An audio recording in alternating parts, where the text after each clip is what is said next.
My dad secretly married his old flame and moved them into my house, but when I found Mom's hidden letters, their perfect lies crumbled forever. I'm 25, female, living in a big old house I inherited from my mom after she passed away when I was just 16. It's not just any house, it's an ancestral place filled with memories and stuff from generations of my family. My dad, who's 52, went on this trip with his buddies a few months back and came home with a bombshell. He got married to his high school sweetheart Steph, who's 51. They'd been secretly in touch for nearly 2 years. I was totally out of the loop, didn't even know he was dating. The next thing I know, Steph and my new twin stepsisters, Lizzie and Lexi, let's just call them that, moved in. Oh, and let's not forget their 2 chihuahuas, Gucci and Hermes. Yep, those are their actual names. The twins are 20, attending a state college nearby, and figured they'd save some bucks living here instead of on campus or renting somewhere else. The house is definitely big enough, 7 bedrooms, over 8 bathrooms, a basement, and a yard with a pool. But it's been one issue after another since they moved in. First up, the great room shuffle. Steph decided she needed more closet space for her luxury bags and whatnot, and guess whose room has the second biggest closet? Yep, mine. She actually suggested I should move to a smaller room. I put my foot down on that one, told her straight up this has been my room forever and there's no way I'm moving out of it in my own house. My dad tried to smooth things over by offering to split my closet space between Steph and his stuff in another room. Compromise, I guess. Next, we've got the twins' total lack of boundaries. Since I'm working from home because of COVID, my home office is sacred space. Well, Lexi didn't get the memo. She barged into my office wearing a bikini while I was in a business meeting, camera on and everything, walked right behind me, totally oblivious to the professional disaster she was causing. Talk about embarrassing. Then there's the issue with their dogs. Gucci and Hermes are not house-trained at all. They leave little surprises all over the place, and the twins don't bother cleaning up after them. And these dogs aren't just messy, they're mean, especially to my Cocker Spaniel Moxie. She ended up with a scratch on her arm from one of their nips. Not cool. And the icing on this chaotic cake, they decided it was a good idea to move all the family photos, pictures of my grandparents, great-grandparents, my mom, and even my baby pictures, up to the attic without asking me. Just took down all these memories and stashed them away like they meant nothing. I spent a whole day putting everything back where it belongs, only for it to happen again a few days later. Then 2 days ago, Steph did it again, but this time she replaced them with her pictures, the twins, and her family, etc. Steph and I had a heated argument about it. I told her that she can't do anything regarding the decorations, etc. in my house without my approval and that her daughters should also learn how to knock on doors and have their dogs potty trained. She said that they can do whatever they want in her house and that she will be making up house rules that we will all follow, since she thinks I'm such a wild animal doing whatever I want, and that I was not raised properly due to having a bad, useless mother. To say I was livid was an understatement. I told her that she can pack her things along with her twins because I'm kicking them out. She said that I have no right to kick them out from her house. I told her, and I quote, "Lady, you are living under my roof. This is my house. I inherited it from my mother, and right now you, your twins, and your dogs are trespassing. Get out before I call the cops." My dad got home early that day after Steph told him what happened. I told him my side of the story. I said that they're still getting used to the house, that moving here was difficult for them. I told him about all the issues surrounding them, but he kept insisting that it's going to get better, and that to just give them some time. I told him that I've put up with all their crap, but I've had enough. Enough is enough. He was defending them more and taking their side, so I told him that he can either move out with them or stay, and that he has until the end of the week. Did I do the right thing here? Making my dad choose between me and his new family? I literally gave them a chance, and I've put up with so much of their awfulness for the past few months, which is sad. About my mother was my breaking point. There's no way that she will disrespect her house, where she grew up and where I grew up in now. Sometimes I worry I come off as a pushover because I really hate confrontation. Arguing or fighting just isn't my thing. I'd rather keep the peace, you know. Some of you suggested changing the locks around the house, which sounds like a solid idea. There's also this old rusted gate at the property that's been hanging open forever, and I haven't gotten around to fixing it yet. Maybe it's time to look into that too. I actually called up the lawyer who handled my mom's will to see if there's any loophole or chance that my dad might try to contest it. We've got a meeting in a couple of hours, so fingers crossed that goes well. About my dad, look, he's a good guy. He worked hard to provide for me after my mom passed away. He's never dipped into my funds or asked for financial help for living expenses. He's an engineer, makes a good 6-figure salary, so I don't really think he's after my money. But I guess he's just caught up in the fact that someone from his past still finds him attractive at his age. We had a chat about his sudden wedding and why he kept his relationship secret. He told me he wasn't sure how I'd react to him dating his high school sweetheart. To be honest, I was pretty upset at first, especially since I wasn't even invited to the wedding, but I'm trying to get over it since he seems happy. But as for his wife and what her deal is, whether there's any bad blood from the past with my mom, or something else that's making her act this way, I don't really know, and I'm not sure I want to dive into that mess. They're adults, they can handle their own issues, and if they ever run into money trouble, they've got their collection of luxury bags to sell off. Seriously, who needs so many bags that they require a whole closet just to store them? In terms of family, it's pretty much just me and my dad around here. My mom was an only child, and she inherited everything from my grandparents. When she passed, most of it came to me, though she left some for my dad as well. My dad's side of the family, like my grandparents and my uncles and aunts, they all live about 6 hours away, so day to day it's just us. Oh, and Moxie, my Cocker Spaniel, is doing great. She's loving the quiet around the house lately, and seems really happy. I had a sit down with Amy, that's not her real name, the lawyer who managed my mom's will this past Saturday. I wanted to clear up any confusion about the will and see if my dad could potentially challenge it. Amy showed me a couple of crucial documents that both my dad and I had signed previously. These documents were basically our agreement acknowledging what was left to each of us and a promise not to contest the will at any point in the future. Amy also advised that to keep things on the level and avoid any unnecessary legal headaches, it would be wise to give them a 30-day notice to find a new place and move out. With this new information, I felt more secure about where I stood legally, which was a relief. But of course, the drama didn't just stop there. What was supposed to be a quiet dinner between my dad and me ended up being anything but.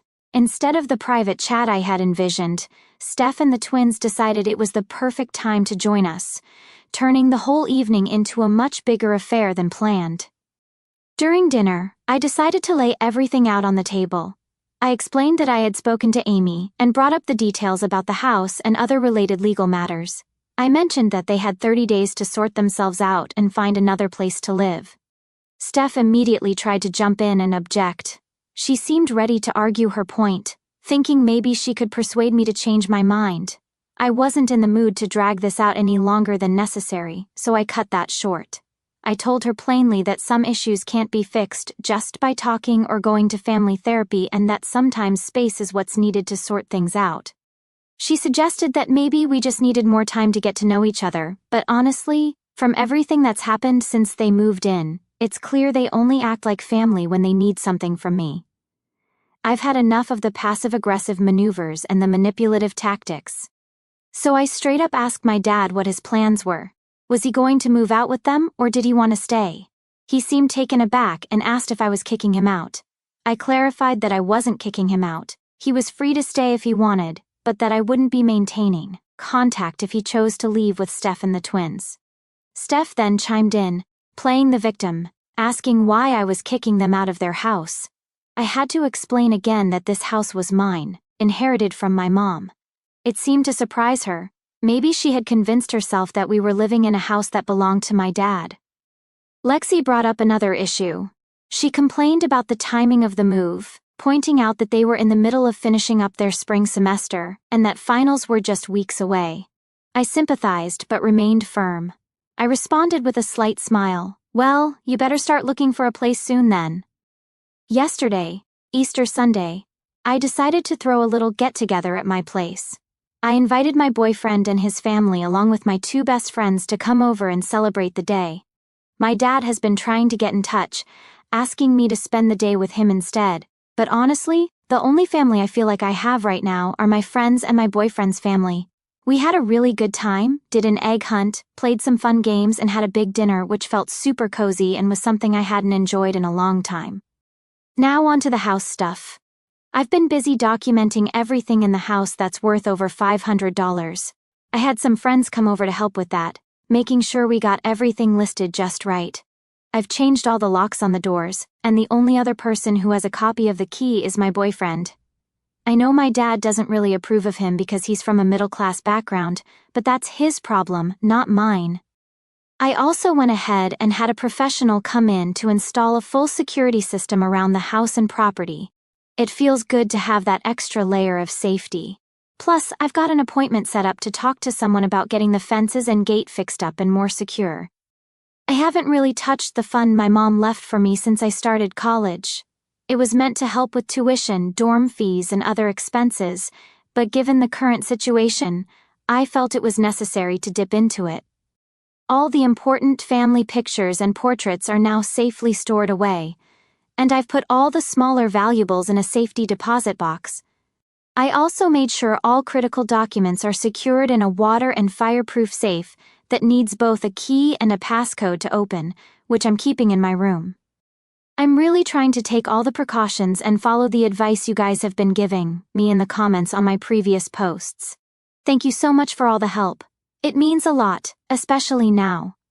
As for my dad, I'm not sure why he's choosing to stick with his new wife and her family over his own daughter. It hurts, not going to lie, because he's really the only family I have left around here. I'm not close with his side of the family, so once he and his new family move out, I plan on cutting contact. He's made his choice and he can live with it. 2 days ago, I found myself alone in the house, rummaging through the attic among boxes that smelled of must and memories. I was distractedly sorting through some of my mom's old belongings, a task that was equal parts therapeutic and heartbreaking. Amidst a stack of her things, I stumbled upon her old writing desk that I hadn't thought to explore before. It was one of those antique heavy oak desks with a myriad of compartments and drawers. As I was fiddling with a stuck drawer, I discovered it had a false bottom. Inside, hidden away, was a collection of letters tied with a faded ribbon. The top envelope was addressed in a familiar handwriting. Not my mom's, but I couldn't place whose. Curiosity piqued. I sat down amidst the dust and pulled out the letters. They were addressed to my mom, signed with just an S. Initially, I was just puzzled. No one I knew, including my mom, had a name starting with S. But as I started reading, the context of these letters slowly painted a stark and troubling picture. These weren't just friendly letters, they were intimate, filled with confessions and apologies. The tone of betrayal was palpable. The more I read, the more the reality began to sink in, and the name Steph started to make a horrific kind of sense. The letters spanned years, detailing a close friendship turned sour. The most recent ones especially were heavy with guilt and remorse. Steph had written about an incident from their past that had deeply hurt my mom, something she was desperate to apologize for but never got the chance. The last letter was dated just a week before my mom's sudden death, a letter that pleaded for forgiveness for a betrayal that wasn't specified but was clearly significant. My heart was pounding as the implications settled in. With this new, unsettling information, I was a storm of emotion, waiting for my dad to come home. When he finally did, I confronted him with the letters. The look on his face when he saw them in my hands, it was like watching someone watch their whole world crumble. He didn't even try to deny it. Everything came pouring out. He admitted that Steph was indeed the S from the letters. They had an affair years ago during his marriage to my mom. After Mom passed, he and Steph eventually reconnected and rekindled their relationship, culminating in their recent marriage, a fact he chose to keep hidden from me out of fear. But that wasn't all. Steph, overhearing our confrontation, decided it was time to reveal her part of this twisted story. With nowhere else to turn due to financial ruin, a lifestyle maintained on borrowed money and time, she admitted that moving in was as much about survival as it was about seeking forgiveness. All the luxury and facade of wealth was just that, a facade. Her finances were a disaster, her assets seized, her life a series of mounting debts. And the twins, they were just as shocked as I was, having been brought into this house under the pretense of family unity. They felt used, caught between their mother's schemes and a new family dynamic they had signed up for. So where does this leave me? My home, the place of my childhood, and my only real connection to my mom, had become a stage for deceit and long-buried secrets. The betrayal felt as fresh as if it had happened yesterday. The anger and sadness were overwhelming. I told them all, Dad, Steph, and even the twins, who I genuinely feel for, that they needed to find somewhere else to live. The end of the month was their deadline. The house feels different now, emptier somehow, even with them still here. I've been spending a lot of time alone, trying to make sense of everything. The betrayal by Steph, the deceit by my dad. It's all too much to process. I'm left wondering about forgiveness, about whether it's even possible or if it's just another concession in a long line of them. How do you forgive the unforgivable? How do you reconcile the father you loved with the man who betrayed not just your mother but you as well? As for Steph, every time I see her, it's a reminder of everything that's happened. The lies seem to hang in the air around her, and I struggle with the desire to understand her motives against the sheer impact of her actions. Thank you all for being there, for offering words of support and advice through what feels like the darkest chapter of my life. I've been reading every comment, every suggestion, and it helps. It really does to know I'm not alone in this, to have a community that stands by me when my own family seems to have fallen apart. Since I last posted, tensions in the house reached a boiling point. It seemed like things might move towards a resolution with Dad, Steph, and the twins packing up to leave. However, the semblance of peace was short-lived, and what I walked into last Thursday was straight-up chaos. I'd taken a long walk to try and clear my head, something I find myself needing more and more these days, but as I approached the house I noticed a moving truck parked out front, which wasn't out of the ordinary given the circumstances. Except it was. I walked into the house to find Steph directing movers as they were handling not just their belongings, but some of my most treasured family heirlooms, items that had belonged to my grandparents and were never meant to leave this house.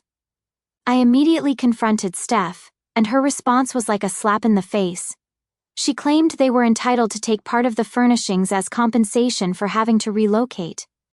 I couldn't believe the audacity. My dad, trying to play peacemaker, chimed in with some nonsense about wanting to keep some items to make their new place feel more like home. It was surreal, watching them claim pieces of my history and my heritage as if they were picking out items from a catalog. Things got heated really fast. I argued that they had no right to anything that was mine, especially things that held such sentimental value. The twins then joined in, hurling accusations and insults, painting me as the villain in their twisted narrative. It felt like I was in some bizarre alternate reality, where up was down and right was wrong. The movers were caught in the middle, unsure of whose orders to follow. I stood my ground demanding they unload the truck and put everything back where it belonged. Steph was furious, her face red and her words sharp, threatening legal action and claiming they would get their due one way or another. The commotion attracted the attention of several neighbors, adding public humiliation to the mix of my already overwhelming frustration and anger. It was a spectacle, one I'm sure will fuel neighborhood gossip for weeks. Finally, my dad, perhaps seeing how out of control things had gotten, physically pulled Steph away and told the movers to stop. They left shortly after, taking only their personal effects, but the damage was done. The air was thick with unsaid things, and the house felt colder, emptier. I watched the truck drive away, a part of me relieved they were gone, and another part dreading the quiet that their absence left behind. Now I'm sitting in my living room, surrounded by the echoes of the day's chaos. It's hard to feel at peace when every room reminds me of the confrontation. Dad hasn't called or texted since they left, and I'm left to wonder if our relationship will ever recover from this. The twins' parting words keep replaying in my mind, reminders of the divide that has grown between us. I've been pondering my next steps. Clearly, legal protection might be necessary if Steph decides to follow through on her threats. I've been looking up lawyers just in case I need to defend my property rights or deal with any other surprises Steph might throw my way. The idea of getting legal counsel feels like admitting things are worse than I want to accept, but I know it's necessary. Emotionally, I'm drained. It feels like I'm mourning the loss of my family all over again. How do you grieve for people who are still alive, who have chosen to turn their backs on you over material things? The house feels too big, too quiet, and I find myself wandering rooms I used to avoid, looking for something that feels like normalcy. I've also started thinking about security. Maybe it's time to install some cameras or an alarm system. The thought that they might come back, that they might not be done with their claims on what's mine, keeps me up at night. It's another expense, another thing to worry about. But my sense of safety has been shaken. And then there's the rebuilding. How do you rebuild trust, a sense of home, when it's been so thoroughly violated? I find myself missing my mom more than ever. She always knew what to do, how to handle the stormy waters of life with grace and strength. I'm trying to hold on to the lessons she taught me, but right now everything just feels overwhelming. So that's where I'm at, a house that feels less like a home, a family scattered and broken, and a future filled with uncertainty. I welcome any advice, any words of wisdom you might have on how to navigate this. How do you move on from betrayal? How do you rebuild when everything feels broken? Since the last update with that moving truck, and the argument over my family heirlooms, I thought maybe, just maybe, we had reached the peak of this whole mess. I was sorely mistaken. Just when I thought things might start to simmer down, they boiled over instead. Early this week, amid my attempts to reclaim some semblance of normalcy, I was thrown yet another curve. Sorry, let's just call it a complication. I received a very formal, very intimidating letter that seems straight out of a legal drama. Steph, with my dad seemingly in her corner, has decided to take legal action against me. The claim? That they are entitled to a portion of my estate due to their emotional distress and their alleged contributions to the upkeep of my home during their brief stay. It's ludicrous. The only thing they contributed to was my skyrocketing stress levels and a nearly endless headache. I immediately called my dad to confront him about the letter. The conversation was stilted, with a lot of silence on his end. He seemed to downplay the whole situation, suggesting that it was just Steph being dramatic and that things would settle down once everyone calmed down. It felt like he was brushing off the gravity of the situation, or maybe he's just too wrapped up in his new relationship to see things clearly. But it didn't end there. The twins, who've been noticeably silent up till now, decided to jump into the fray. I started receiving a barrage of texts from them, each one more accusatory than the last. They blamed me for their mother's stress and claimed I was tearing their family apart. The audacity was breathtaking. They even had the nerve to ask if they could swing by to pick up some forgotten personal items, which oddly enough included several of my mother's most prized and valuable antiques. Clearly, they've picked up Steph's tactic of twisting the truth. The next day brought yet another surprise. I heard a knock at the door and found Steph and my dad on my doorstep, uninvited and unexpected. They wanted to talk. This talk, however, was mostly Steph speaking while my dad just stood there nodding along. Steph was laying it on thick, trying to guilt-trip me into capitulating to their demands. She painted a picture of how hard this was for all of them, and hinted that I was being unreasonable by not sharing the wealth of the estate. My dad barely said a word, just echoed Steph's sentiments whenever he did speak. I held my ground. I told them they had no right to show up at my door and make demands, especially after the legal threat.